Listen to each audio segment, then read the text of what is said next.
Where to Hunt podcast. It's okay. Hi, I'm Dan Small, host of Outdoor Wisconsin, and I listen to Where to Hunt. Meh, it's okay. I'm Kurt Geyer with Working Class Bow Hunter. I listen to Where to Hunt podcast, and it's decent. It's all right. Hey, this is Bud Fisher with Catching Deers, and I think the Where to Hunt podcast is all right.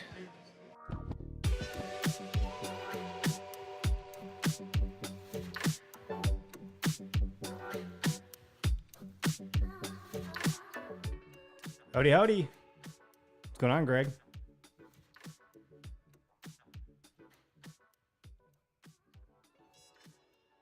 I haven't seen any bucks either. Not tonight.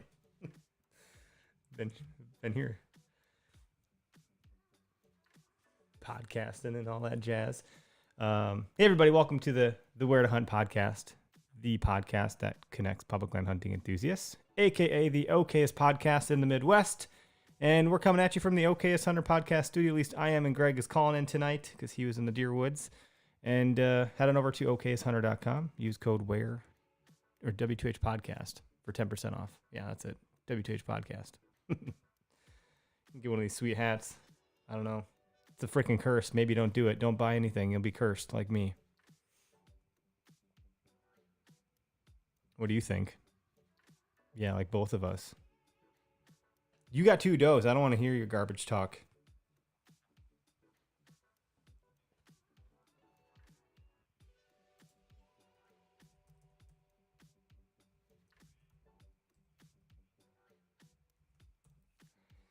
Yeah, it just didn't go.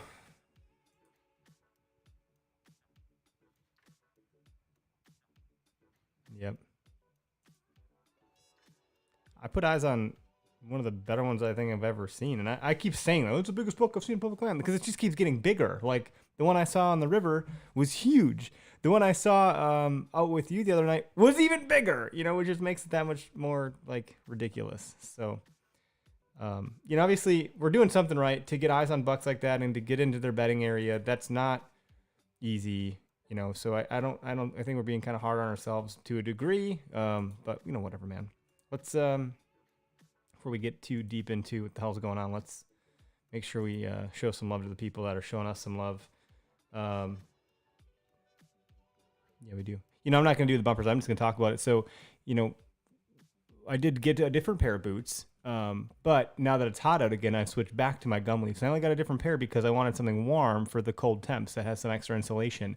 The gum leaf field wellies and the gum leaf royal zips are the go-tos for early season, specifically the field wellies. There's no insulation, and then the royal zips have some neoprene in there, so they're a little bit thicker. That's what I've been rocking. So, if you're not familiar, head on over to gumleafusa.com. You can use promo code. What's it for theirs? What do I got? Is it on here? Oh gosh, W2H 2020 for 10% off. I found it. It's okay. I found my paper. And then Backwoods Grind. Head on over to backwoodsgrind.com. I did have some of their coffee before recording tonight, so I'm extra energized.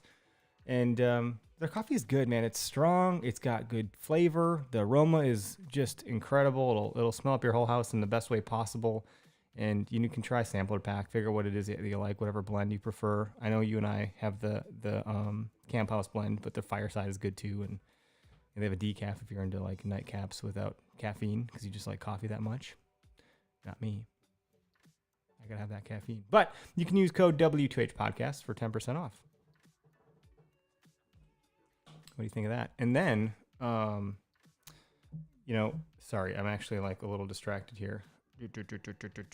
So I wanted to call out our newest sponsor, as I'm trying to type here like an idiot, Spartan Forge.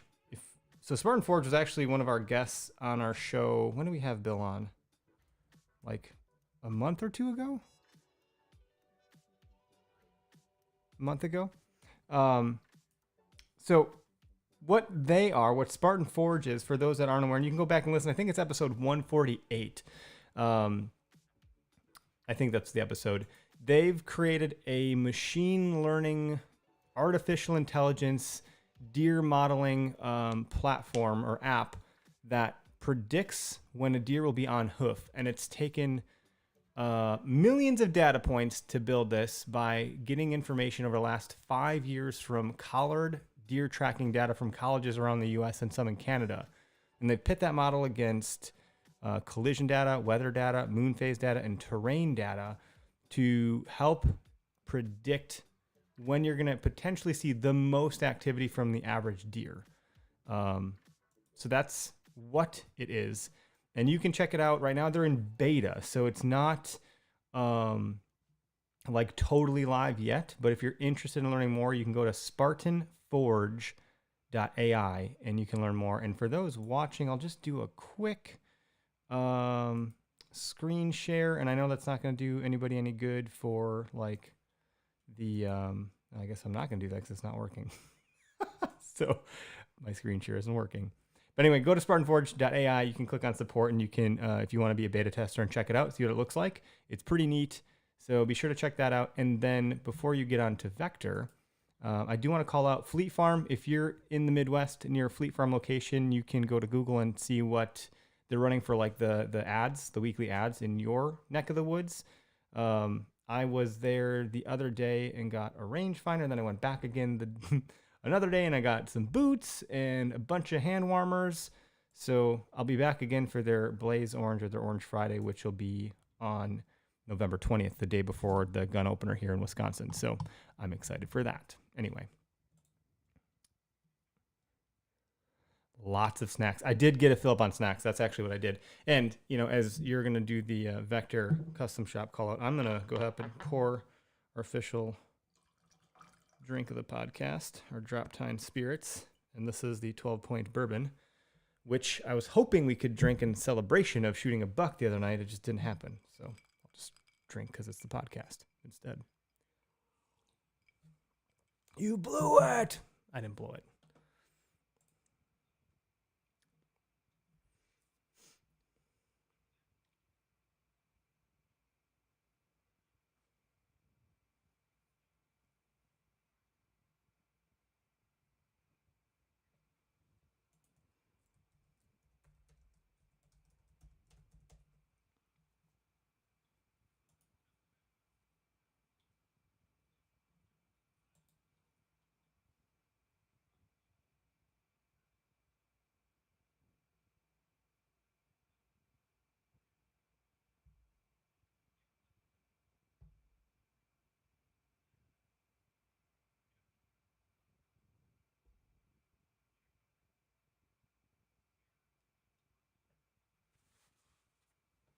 Thanks, Craig. Appreciate that, buddy.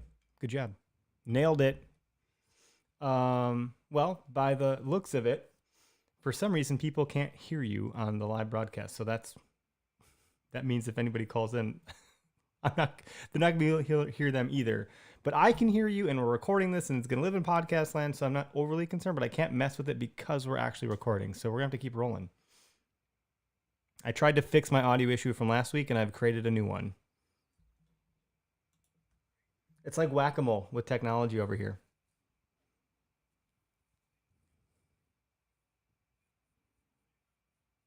It's time to do everything. I have no idea, man. I don't know what the problem is. It's I messed with what's called the mix minus, which solved the echo problem that I had, but now it sounds like people can't hear Greg. So, folks, I'm sorry that you can't hear Greg, but I can. So, I guess I'm the OKS podcaster. This is the OKS podcast. We've already announced that. So, let's just keep rolling, Greg, you and me, and let's talk about kind of how the season's going so far.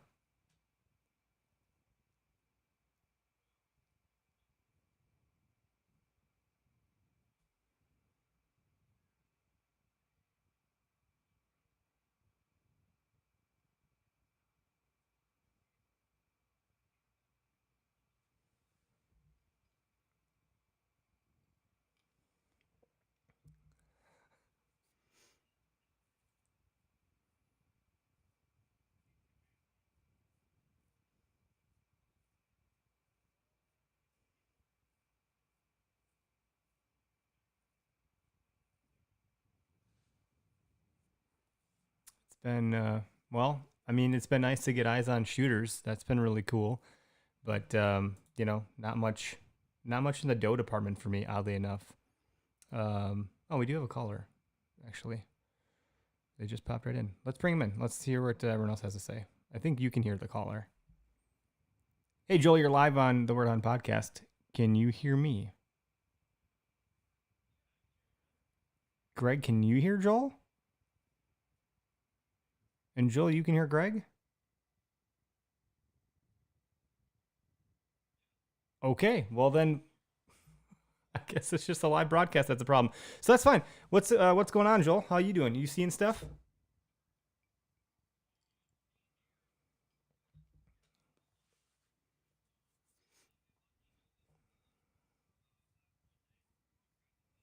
You freaking piece of crap! You got a buck and you didn't tell me?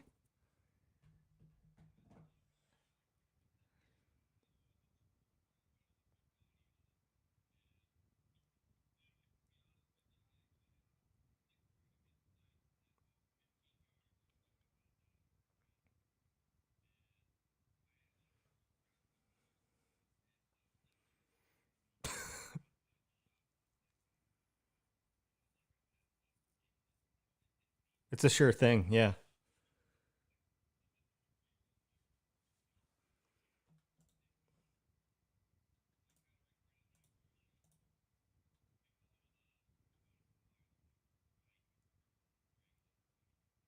Oh boy, you could have called for help, man. I would have come and helped you drag it out. What night was that?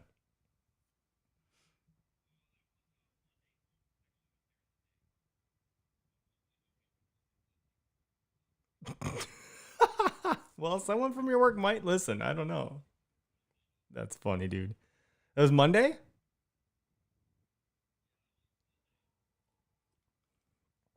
No doubt. All right.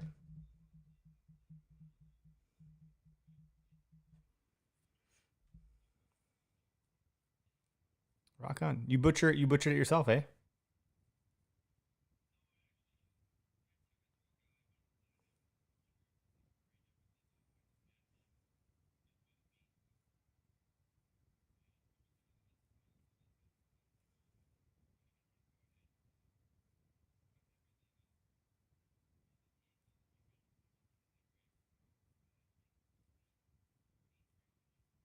Nice.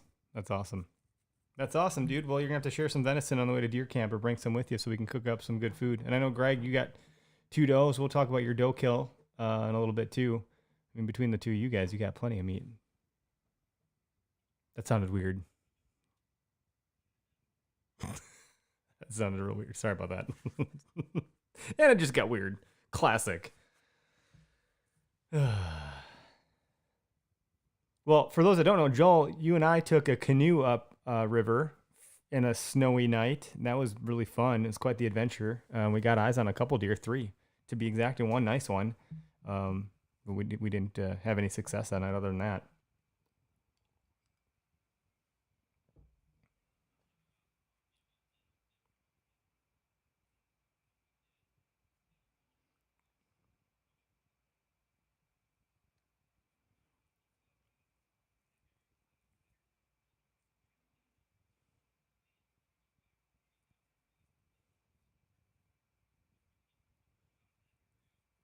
Oh my God.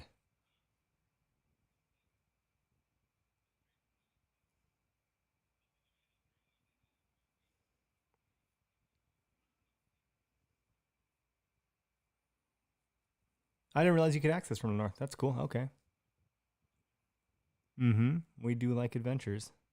Greg and I have been on lots of adventures lately. Ain't that right, Greg?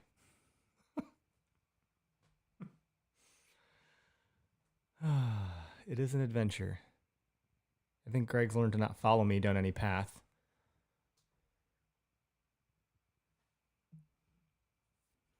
It's good stuff. Well, Joel, dude, thanks for calling in tonight, man. We're going to be together in a couple weeks for deer camp for the gun opener. So that'll be fun. That's what, 2-3 weeks away? 3 weeks away? 2 weeks? What is it? 3 weeks.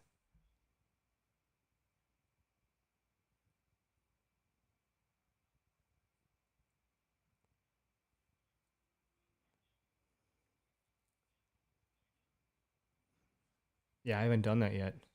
I just want to keep bow hunting, so I don't know. Like, we'll see what I can get away with here.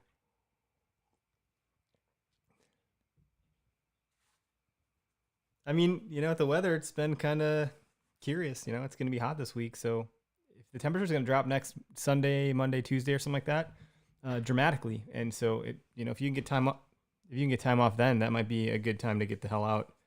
If you can be flexible with your PTO.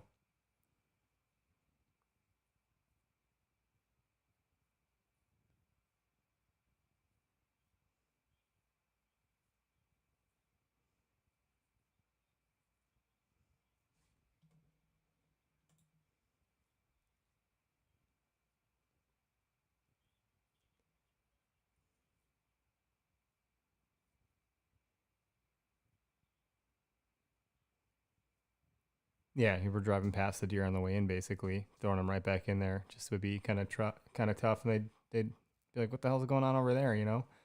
But morning sits some people have been having a lot of luck with morning sits. I mean, the buck I saw this morning when I was voting, he was out in the morning. That was 7:15, 7:30, somewhere in there this morning. Saw that guy cruising a transition line right above a swamp. And making his way to, I can only assume, to go bed down on an oak flat. So,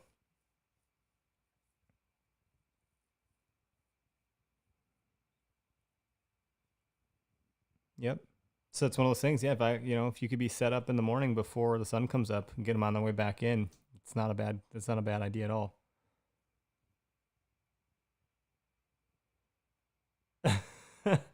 The comments coming through because people can't hear you too is really funny, but. Joel, I'll let you get off the line here. I'm going to try to fix our audio problem real quick, and we'll come back on in a minute.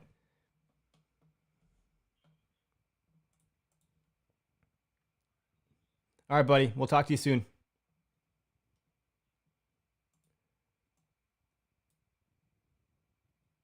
All right, Greg, stand by for 1 sec. I'm just going to end the recording for 2 seconds and then fix my audio thing and then stay online. I'm not hanging up on anybody. I'm just going to stop recording on my end. So, okay.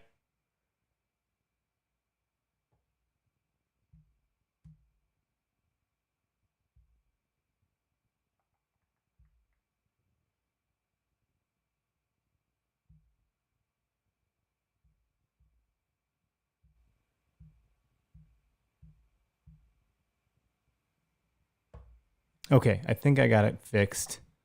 Folks that are watching on Facebook, let me know if you can hear Greg. Greg, say some words.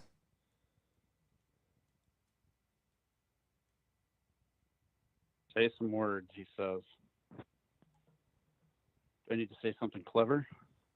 Nope, I just need to hear your voice. I was going to say some adjectives there, but I didn't. Well, I'm proud of you for holding back. Can you guys hear Greg now? I think you can. Let's see.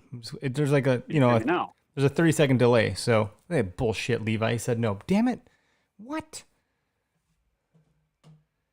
What? Come on. I thought I got it fixed. What is the problem? What do I not have turned on? There's no... What is the deal? Everything looks to be good. Levi says no. Oh, there he is. Okay, see, there's that delay. Levi? Oh. We're coming to Wyoming just for that. Like. There's always one in the group, isn't there? Mm-hmm. He's that guy. Okay, cool. So we're back. We're back. Who's ever seen? We're back. All right. So, Greg, we can hear Greg. Joel, good. Thank you. Levi, thank you. Joel, thanks for calling in. You can't believe you didn't tell me you got a freaking buck, you asshole. I like to drag deer, seeing as I can't seem to shoot them on my own. Greg, is that the second deer I've helped you drag out of the woods? Well, I didn't technically help you drag your other one. I only tracked the other one. I helped you drag this one. Yeah. Yeah, it's the second one. You were along with for the ride. Yeah. Moral support, so to speak. Well, let's talk about how that all went down, because you got to let a vector arrow fly. You cut one loose. So let's call this the shot of the week. Let's give me the play-by-play. Well, I want to say it was probably 20 minutes to close, and I heard quite a bit of commotion in the thicket, and I saw a doe move through and stop, and they stop and they just kind of disappear because they don't move, or they moved off behind another shadow somewhere. It was it's golden hour. So behind me I heard all that ragweed cane stuff just cracking and crashing, and here there was a buck, maybe two in there. I couldn't tell. I just saw the flash of one body. It was a pretty good sized body, and this was behind me. So all this noise is happening. I turn around and I'm watching them, and all of a sudden I hear noise from where I was looking again, and I looked, and here's the doe out in the grass, and I could just see her fur shining. As the sun's going down, you can see that reflection off of her fur. And yep, that's definitely a doe. It's coming right towards me, coming pretty quick.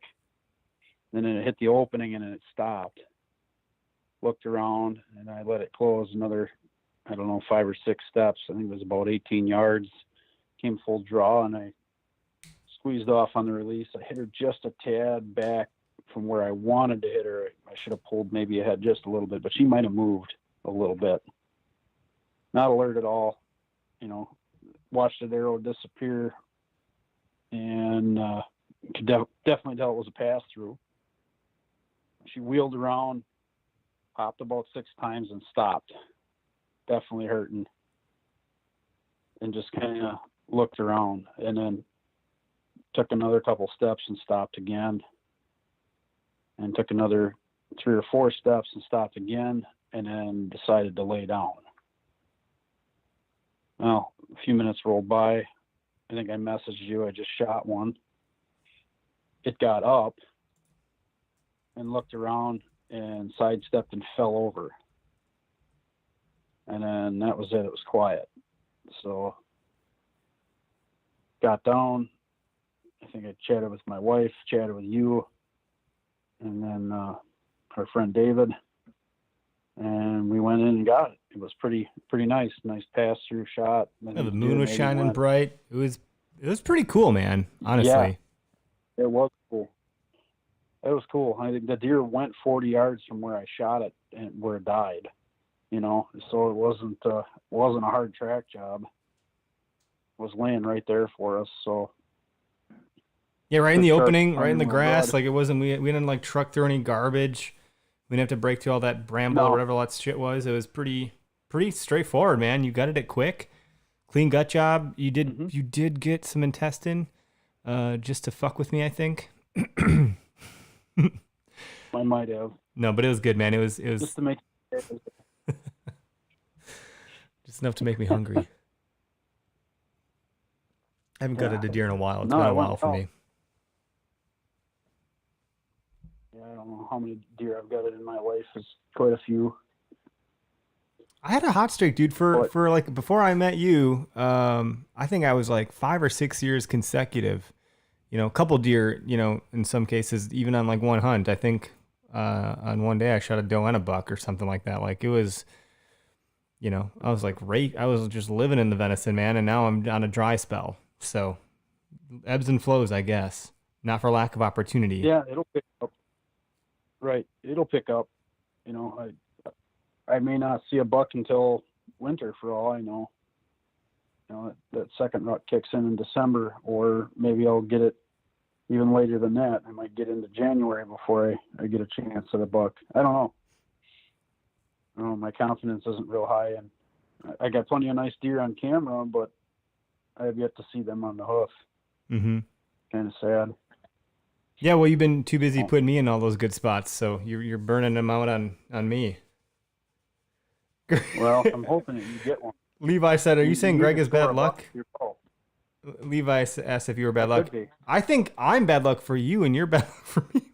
We're like a match made in hell.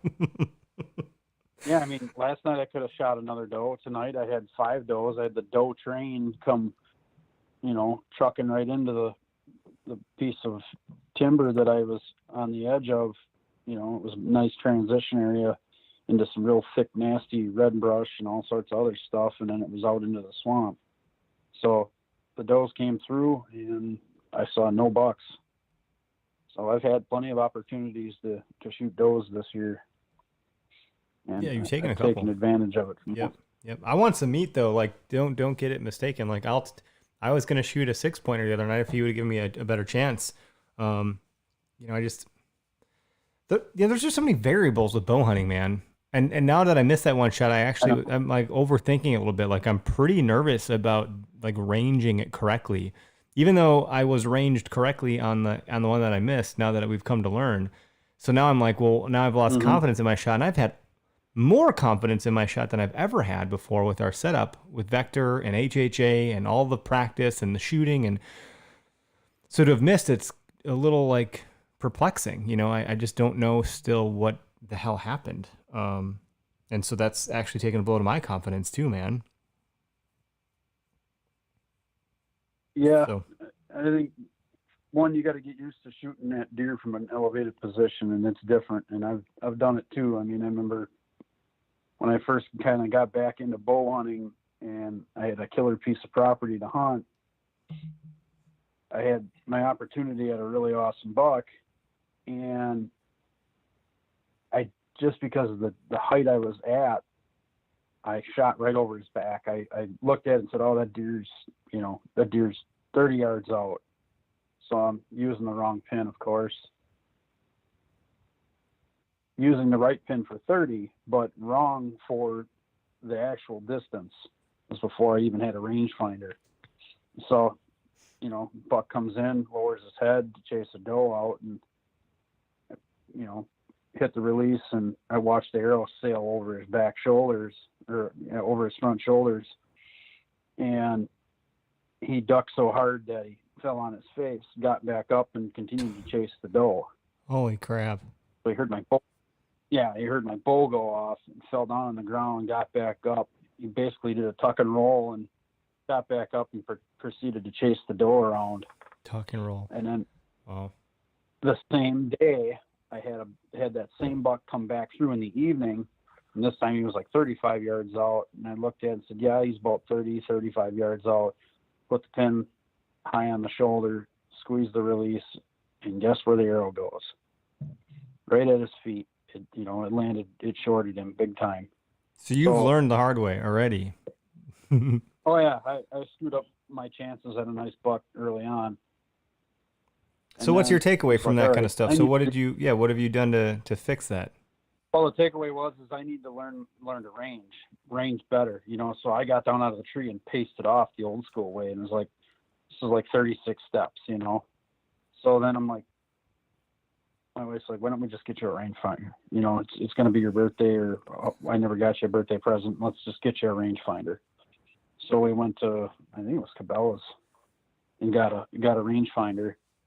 And then I was like, I'm ranging stuff. It's like, shit, that buck was actually at like 17 yards, and I shot over his shoulders the first time. And when he was out further, it was like, 35 yards, because that rangefinder has a built-in angle figure. Yeah, it's the one I got has that too. It's nice. The angle trajectory and all that stuff. So I was like, man, if I'd had this a while ago, I would have, it would have been a lot better off. So rangefinders save your butt, and now we go out into the woods. I find different trails that they could possibly come in at. Range. Hit a few, range this tree, that tree, bushes over here.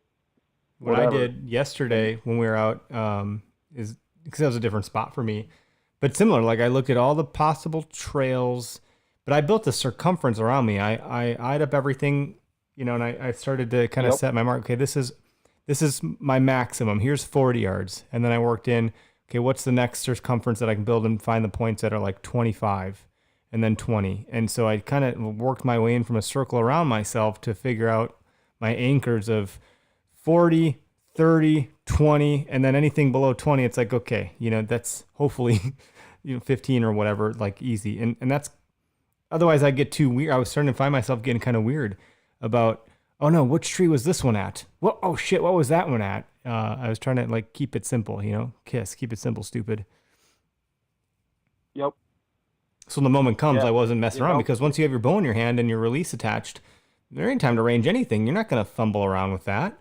So, No, you got to certainly know. Don't. You're certainly not going to I don't range think a I've ever deer. used a range- You need to range the objects where they might be coming from to give yourself that idea. Right. Yeah, I've never actually ranged a deer. It's always been just, little waypoints. Yep. The tree with the white bark, the tree with no bark, the tree with the whatever. The wacky limb or the Always had double, yeah, whatever. Right. But There's then always some what? sort of a landmark.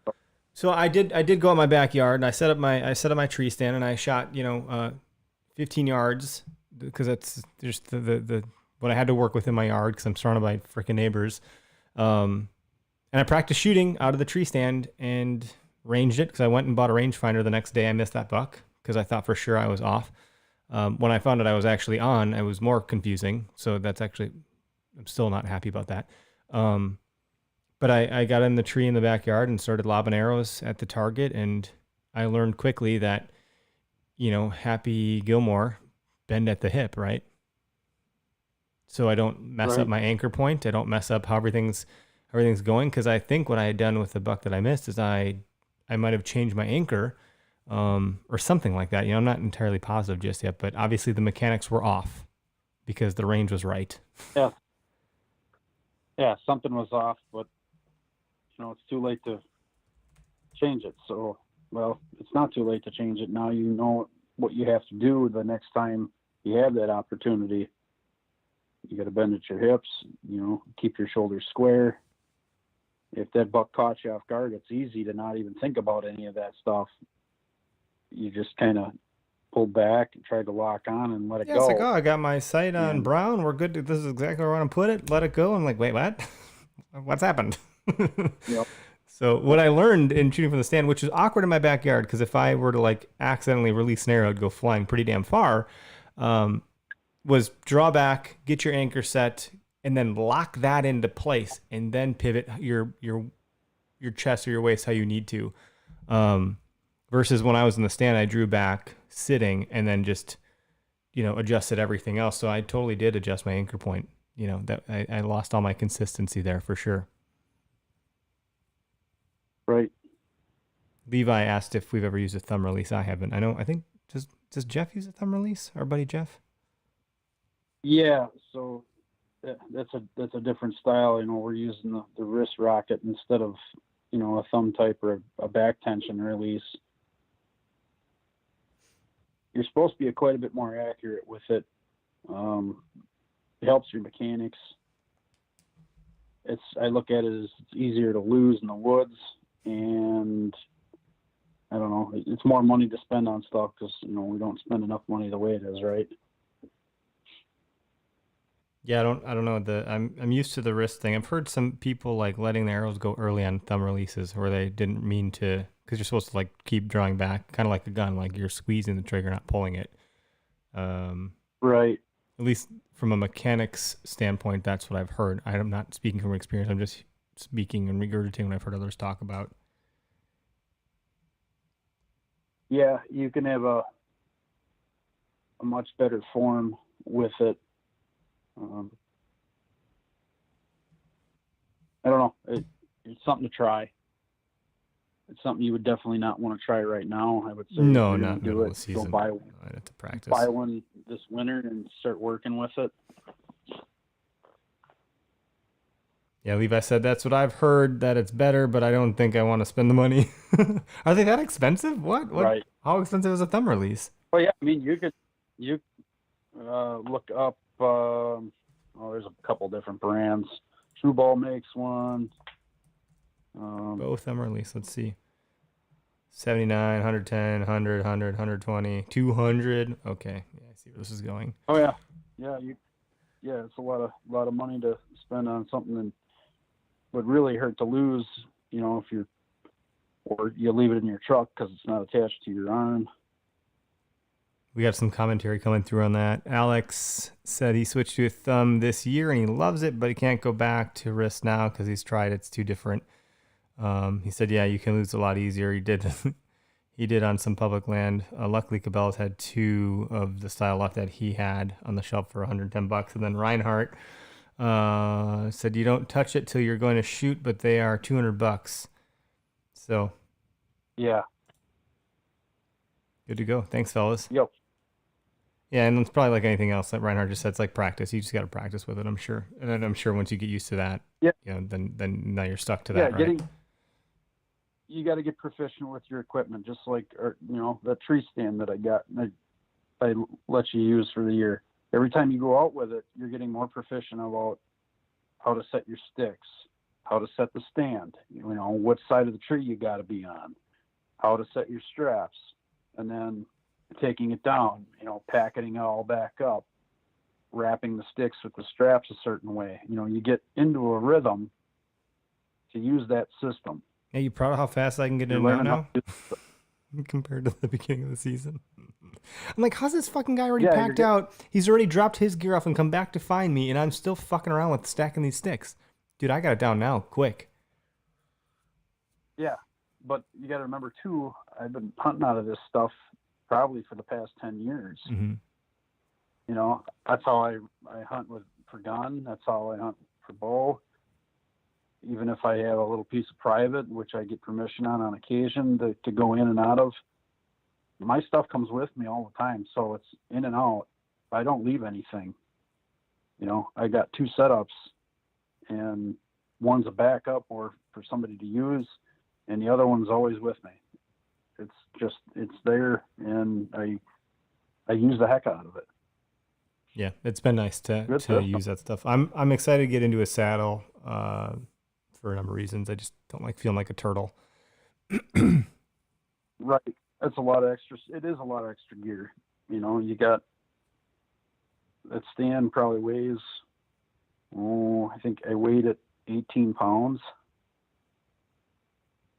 Yeah, it's not terrible, but it's also, then you throw your pack on the back of that and all the other stuff you're carrying, all the weight and clothes, and when you're layering up like that, you're losing some mobility in general. You got your boots on your feet. Right. It's like, man, what I used to love about bow hunting, because I hunted from the ground for a number of years, just because the stand setup that I have is clunky and it's hard. Like, you're not setting that thing up without using your teeth, period. It's like you got to be ratcheting on this ratchet strap thing. It's just it's not quiet, it's heavy, it's bulky, it's whatever. So then I just started hunting from the ground, and I got it done on the ground too with a bow, which is cool. But I loved the feeling like a ninja, so to speak. I loved being nimble and silent and quick and mobile, completely mobile. So for me, I'm excited to get into a saddle for next season, for sure. Yeah, it'd be an interesting thing to try. I'm okay with hunting out of a stand. It's nice to have. It's second nature for me. So yeah, it's no big deal. You're pretty. But the lone wolf that we got, the assault and the, what is it called? The assault and the assassin or something like that? The assault and the alpha. Alpha, that's what it was. Super easy to set up, I think. Like, very easy. Not complicated at all. Not compared to the stuff I have. Yeah. The stuff's been around, since the early 90s. So it's not like it's a difficult system to use. It doesn't pack as nice as some of the new fandangled stuff, like Lone Wolf custom gear stuff, or even a saddle for that matter. Portability, the saddle wins every time. It just takes some getting used to swinging yourself over the bridge to try and make a shot. Yeah, that's or to have to work to practice. But practice. It's all it's going to take is practice and getting comfortable with it. Yep. And some people freak out about all ropes and carabiners and things like that, but it's actually a pretty nice, safe system, really. If you think about it, you're wearing your safety harness. You're not monkeying around. Look, I lost my lineman's belt, which also doubled as my safety tether. Lost that thing Friday night. No idea where it went, unless it was sitting on the back of the truck and it fell off down the road and someone found it. But then I was scrambling around trying to make something, so I made one out of rope. I don't think the rope is quite as strong as it needs to be, but it's better than not having anything at all. So I got some parts on order for building a good lineman belt. got a rope man ascender, rope man 1 ascender. I've got a couple of bigger, heavier duty carabiners to build it. Just got to get some better rope and we'll be all set. Reminds me of Boondock Saints. What do you need a rope for? You need a rope. You did good, man. You built that thing from scratch. I showed up and you're like, hey, look what I made. I'm like, what? You made all that? Yeah, it's not hard. Oh, okay. Just a couple Coming of from you.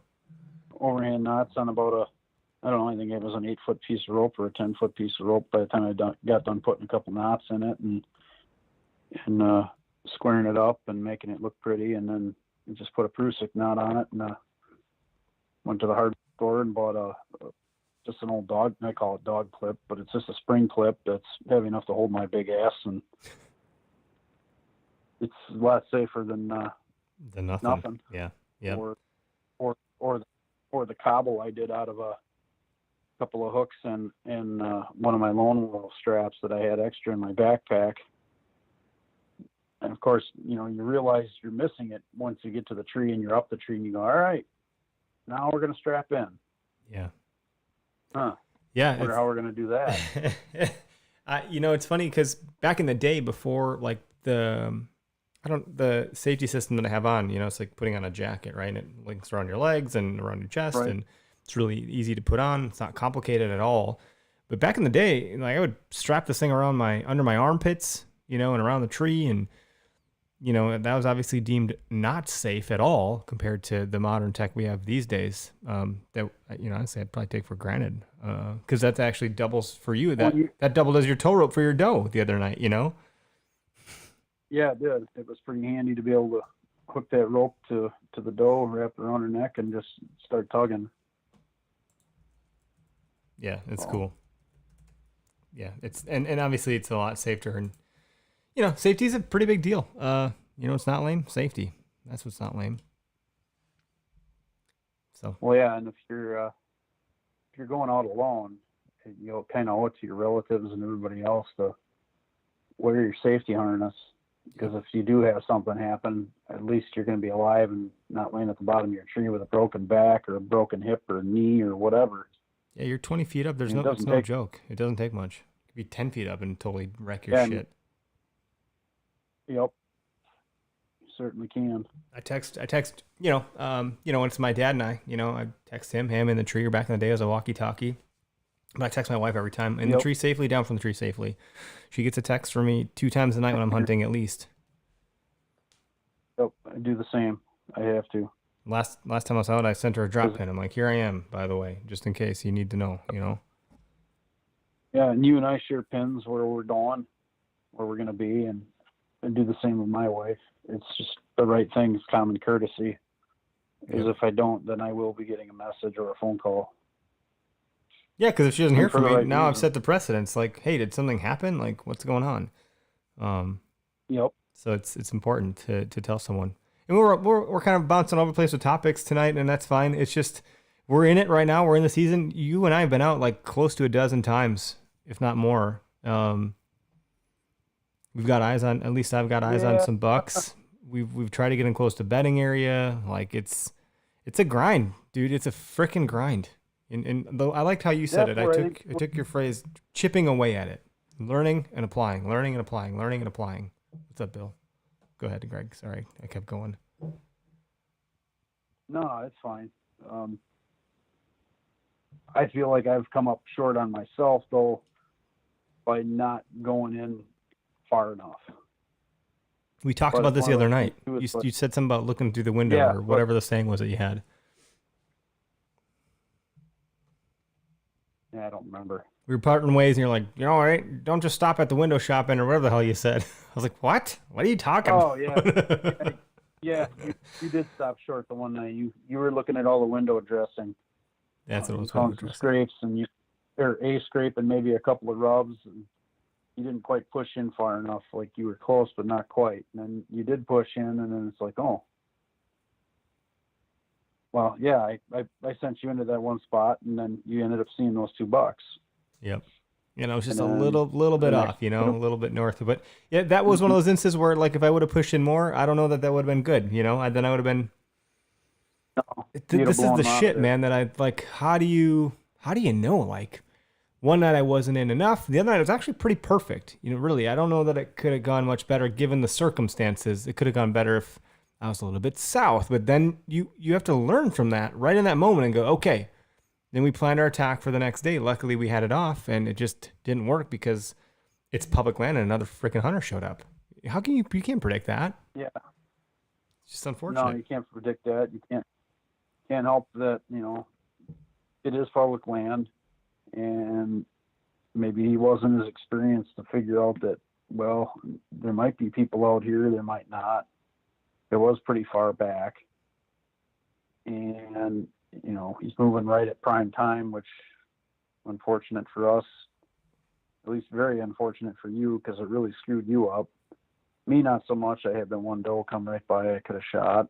Yeah, I wasn't too thrilled, but then I try to tell myself, I literally call myself the public land hunting enthusiast. So, like, you know, I try to carry that with me and be positive. And the guy was super remorseful, felt terrible, and was so grateful that I wasn't an asshole to him. So, you know, Yeah. that's good. That's good. It's like, okay, you know, we're all out here trying to do the same thing. That's probably a whole topic in and of itself. Right. Yeah. And that's all you can do is be courteous. I mean, yeah, we could lose our cool with some of these guys, and, you know, some of them rightfully so, bird hunters. Some of the bird hunters. We got friends that are bird hunters, so watch it there. No, we but that's it, Yeah. man. And who was I talking to the other day? I was talking to I was talking to Seth Porter, the bearded nomad, on the way home the other night, and he's like, oh yeah, no, I just learned that there's rabbit hunting that's about to open up. So that's going to change everything in my area because now there's dogs running around. Just like we had to deal with the bird hunters. Now we know, like, we cannot hunt this area after this date. You know, so, like, you need to be cognizant of all these other things happening on public land. Duck hunters, goose hunters, squirrel hunters, right? We just check it off. Yep. Yeah, we check it off the list and say, yep, we know that this spot's good up until this such time. And after that, it's not worth our effort to even come over here. So then we definitely have to push back. And that's, you know, we talk about stacking an area. We kind of stacked one area and then we quit on it. We moved off because it was going to, let's be honest, there's a lot of water between where we were kind of stacked to or where we stopped to where maybe we should be going. There's a lot of water. It's a long walk. It's a big pain in the ass. Yeah, maybe we could use a boat or we could use a canoe to get there. But you also have all the duck hunters in there. And that kind of, you got to worry about stuff walking off if that's the case. Yep. And then you got to think, well, these deer are getting pressured from both ends, you know? So where the hell are they going? They're getting pressure from the water, hearing all those gunshots. They're getting pressure from fields with all the gunshots for pheasant hunters. They got the bow hunters in there. It's like, but these deer, that is their home. That's where they are because they keep showing up on trail cams. They're figuring it out. They have somewhere where they're nestled in real tight and they ain't moving. Maybe they've gone completely nocturnal. Like, I don't know. But this is the shit that keeps us hunters up at night. Literally, Sunday night, I was dreaming about this shit, dude. I think you did too. Yeah. I trying to figure out what I wanted to do for yesterday. And I thought, well, we should push you in just a little bit further. Let's give you another crack at it. And I think it would have been good had we not, you know, made a new friend in there. Right. And maybe we got a new listener out of it. Maybe we did. You know. Maybe we did. You never know. Yeah. It's interesting, man. You know, it's fun. It is fun. It's a good time of year to be out. And that's why it's like all this practice and preparation, it all pays off because when you get that opportunity, you want to make sure you get it. And you know, like I wouldn't be complaining if I would have already shot that buck, you know, but clearly I didn't practice enough out of a stand to have like mastered the mechanics of what I should have been doing. Otherwise that'd be a dead buck because it should have been a layup, you know? Yeah. I mean, it was pretty much a chip shot for you. No question. But it is what it is.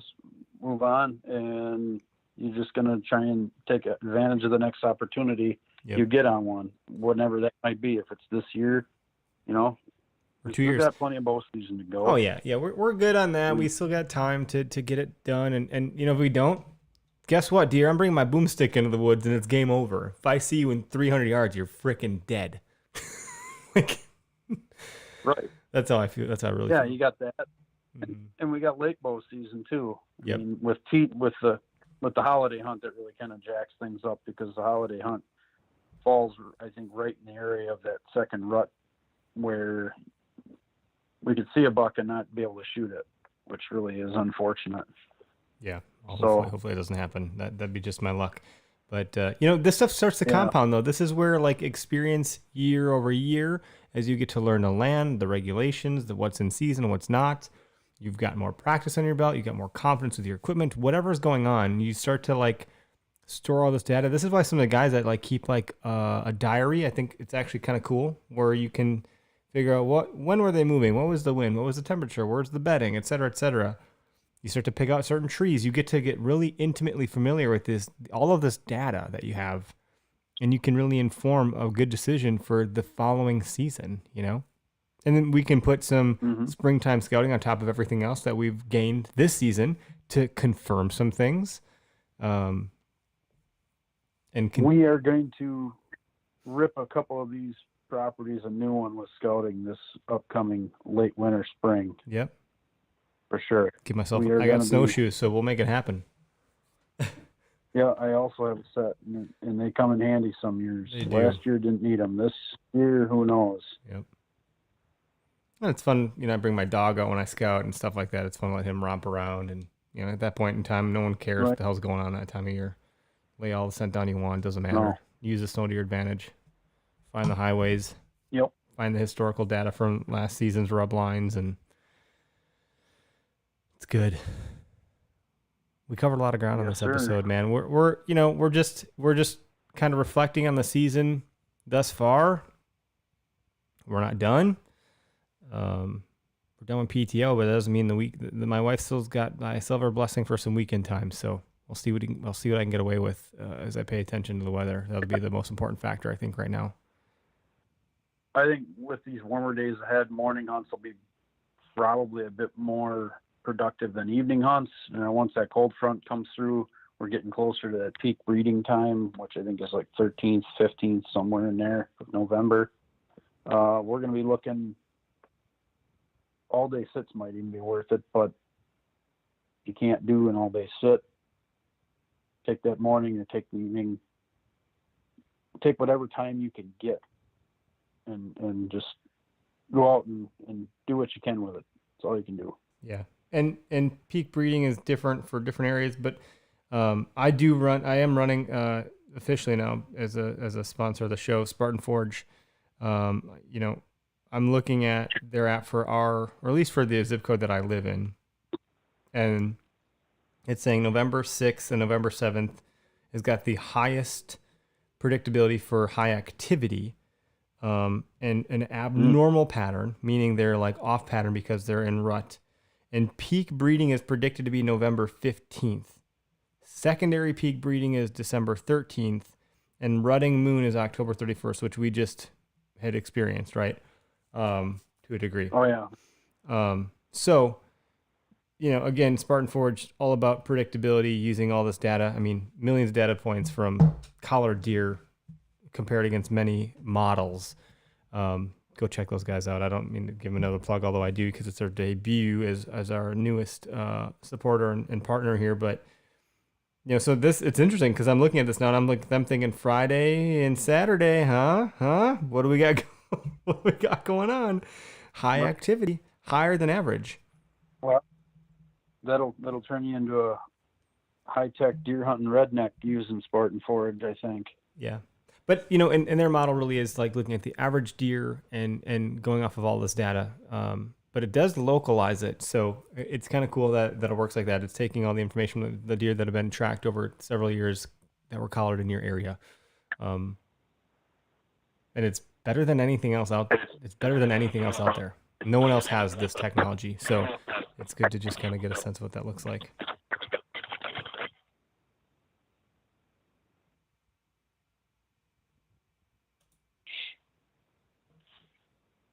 Anywho.